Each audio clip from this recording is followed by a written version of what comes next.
Si au stade où vous êtes dans la relation, vous vous sentez capable déjà de surmonter ce genre de choses, ça ne veut pas dire que vous vous faites des illusions. Pas du tout.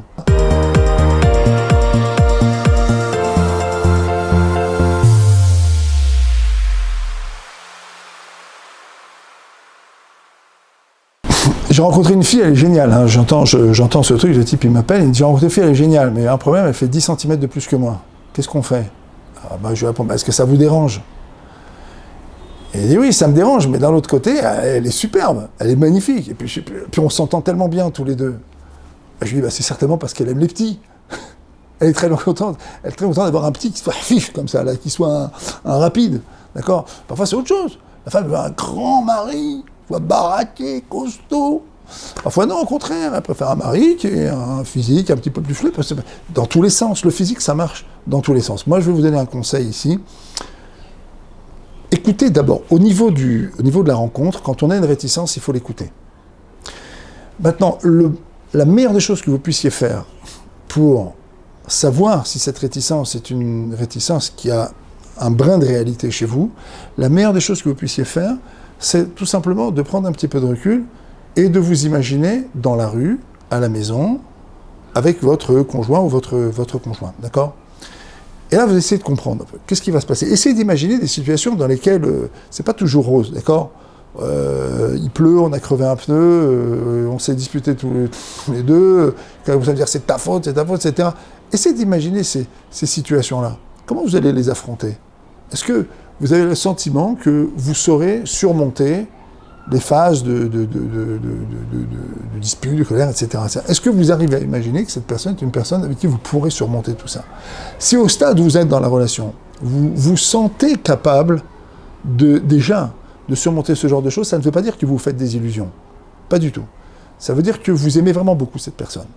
Ça veut dire que vous avez une véritable attache avec elle. À partir de là, vous pouvez continuer votre réflexion sur votre schéma corporel. Parce que vous avez un schéma corporel, vous monsieur et vous madame. Qu'est-ce qui fait que ça vous dérange? Que l'autre soit plus grand, ou plus petit, ou plus grosse, ou plus mince, ou plus comme ça, ou plus comme ça. Qu'est-ce qui fait que ça vous dérange? Essayez de comprendre en vous la résonance. Parce que souvent, quand quelque chose me dérange dans le physique de l'autre, c'est parce que ça évoque une résonance chez moi, une certaine vision de mon schéma corporel. Je me vois comme ça, et donc je me vois avec quelqu'un qui est comme ça. Et d'un seul coup, cette personne, elle bouscule ce schéma. Donc j'ai un problème. C'est quoi ce schéma? Il est fait de quoi? Est-ce qu'on a passé son temps, quand vous étiez plus petit ou plus jeune, à vous répéter que vous êtes beau comme un Apollon, ou vous, madame, que vous êtes belle comme un mannequin? Qu'est-ce qu'on a ancré? Ou alors le contraire, vous avez dit que vous étiez grosse, vous avez été gros. Est-ce qu'on a une relation de valorisation, ou peut-être même d'humiliation avec votre schéma corporel? Il faut que vous réfléchissiez sur ça. Alors, ça ne se fait pas dans une capsule de 2 minutes, même pas dans les cours qu'on va consacrer au sujet. Ça, c'est le genre de choses qui se fait en interaction avec un thérapeute, comme votre serviteur, ou une thérapeute que vous rencontrerez. Ça vaut la peine d'investir un petit peu d'argent pour réfléchir sur son schéma corporel.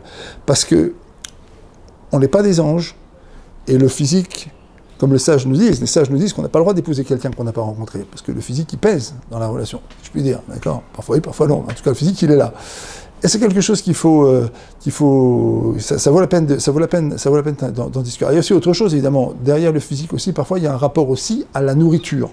Et ça aussi, c'est quelque chose qu'il faut essayer de comprendre. Son propre rapport et le rapport de l'autre. Ne méprisez pas ce qui touche au physique. Ne laissez pas ça de côté. On vit avec un individu. Combien de fois j'entends dans les thérapies de couple, je ne peux plus supporter son odeur ou son corps, je ne peux plus supporter cette forme. Et les gens vont défaire leur couple parce qu'en fait, ils sont devenus intolérants sur le plan physique. Donc s'il y a une réticence, c'est qu'il y a une intolérance, et il faut y réfléchir. Au stade de l'élaboration d'un couple, tout est légitime. Toutes les questions sont légitimes. Il n'y a pas de questions honteuses. Et toutes les questions doivent être posées, et c'est mieux qu'elles soient posées avant plutôt qu'après. Ok ? Vous avez aimé, vous likez, vous faites connaître la vidéo, hein. On est là pour partager, et puis évidemment, ramenez-nous des gens vers la chaîne, abonnez-vous.